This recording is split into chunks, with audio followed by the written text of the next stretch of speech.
राजस्थान सरकार ने दशहरा के बाद तुरंत राहत देते हुए राज्य के पटाखा कारोबारियों को आतिशबाजी के सामान की बिक्री करने की छूट दे दी है और इस सरकारी फरमान से पटाखा व्यापारी खासे उत्साहित हैं।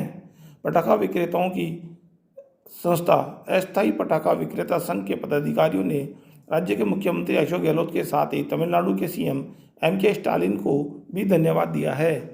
अपने कारोबार को गति देने में जुटे व्यापारियों ने एकजुट होकर अपनी जीत की खुशियां मनाई और एक दूसरे को माला पहनाकर और मुंह मिटाकर अपनी प्रसन्नता का इजहार किया। किशनपोल बाजार में एकत्रित हुए पटाखा व्यापारियों ने इसे अपनी एकता की जीत बताई, तो वहीं उनकी आवाज़ को सरकार और जन जन तक पहुंचाने के लिए मीडिया प्रतिनिधियों का भी आभार जताया। उत्साहित पटाखा व्यापारियों ने नारेबाजी भी की।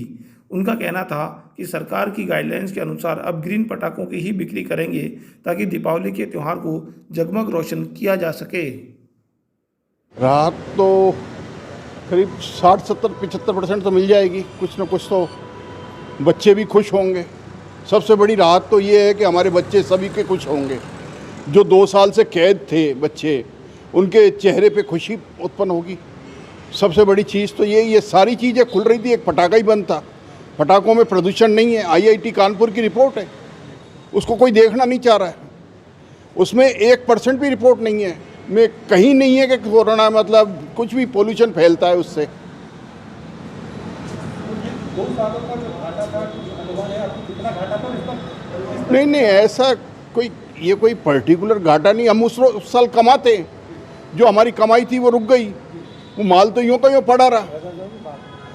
भाई उस साल का जो हमारा प्रॉफिट था, रेशो था, सब चीज़ों में सब जगह कोरोना के कारण बंद था, तो हमारा भी बंद था। तो हम लोगों ने घर बैठ करके खाया। ये जो अस्थायी वाले थे बेचारे सब घर बैठे थे।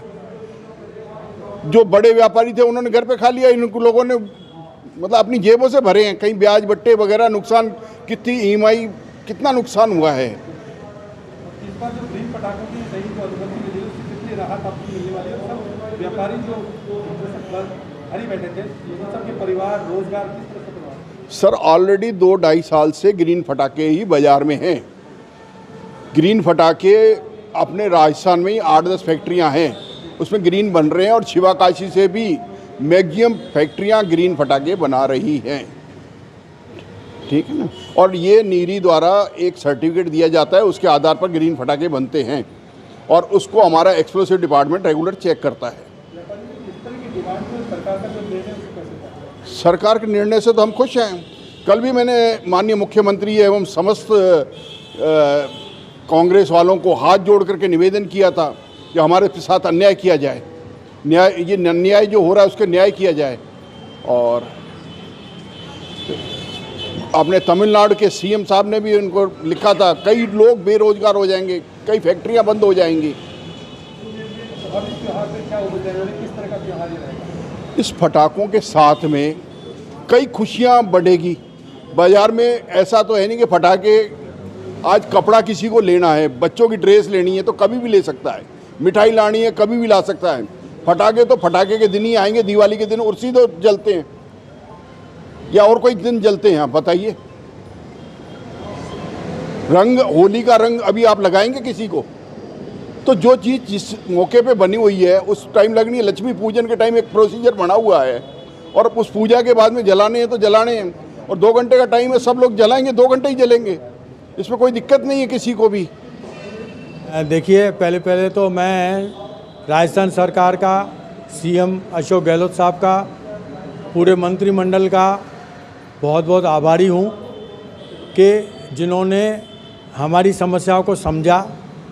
सुप्रीम कोर्ट के आदेश के अनुसार जो 2 घंटे पटाखों की छूट मिली हुई है वो उन्होंने क्रियान्वित करने की ठान ली किया। इसमें हमें जो सहयोग मिला जयपुर व्यापार महासंघ का और 40 का, जयपुर व्यापार मंडल का और सारी ब्यूरोक्रेसी को, जिनको हम समझाने में कामयाब हुए कि पटाखों से कोई प्रदूषण नहीं है। बस ये चालू हो गया। अब हम चाहते हैं जल्दी से जल्दी जो है टेम्परेरी लाइसेंस वालों को, उनको जांचें न हो, क्योंकि जिन्होंने पिछले 3 से 5 साल पहले से लगाते आ रहे हैं वही स्थल है, वही नक्शा है, तो उनकी जांच क्यों, किस लिए उनकी जांच हो? तो हम तो सरकार से पुलिस प्रशासन से, पुलिस कमिश्नरेट से ये प्रार्थना करते हैं कि श्रीमान जी मेहरबानी करके, चूँकि समय बहुत कम रह गया है, इसलिए उनको पिछले लाइसेंस के आधार पे उनको जल्दी से जल्दी उनका लाइसेंस प्रदान करें, ताकि वो कुछ माल जो उन्होंने पैसे दे रखे हैं होलसेल व्यापारी को या मैन्युफैक्चरर को, कुछ वो दूसरी खरीदारी करेंगे तो उनको पर्याप्त मौका मिले। क्योंकि जो फायरवर्क्स बिजनेस है वो आफ्टर ऑल एक मिठाई की दुकान नहीं है, ये एक सिस्टम वाला बिजनेस है जहाँ पर पूरी सेफ्टी रखी जाती है, पूरे सेफ्टी के मानक अपनाए जाते हैं। तो हम तो कमिश्नर साहब से प्रार्थना करने और सोमवार को प्रार्थना करने जाएंगे भी कि जल्दी से जल्दी टेम्परेरी वालों को लाइसेंस मिल जाए। ये आदेश बहुत अच्छा है। इससे जो प्रदूषण की थोड़ी बहुत पटाखों में संभावना थी वो भी ख़त्म हो गई है और आगे के लिए ये बहुत अच्छा हो गया है कि हमेशा ग्रीन पटाखे बिकेंगे, इको फ्रेंडली पटाखे बिकेंगे, जिससे कहीं भी प्रदूषण नहीं फैलेगा। तो सरकार के इस निर्णय का हम स्वागत करते हैं और सरकार को धन्यवाद देते हैं। उन्होंने बहुत अच्छा निर्णय व्यापारियों के हित में और राजस्थान की जनता के हित में लिया है।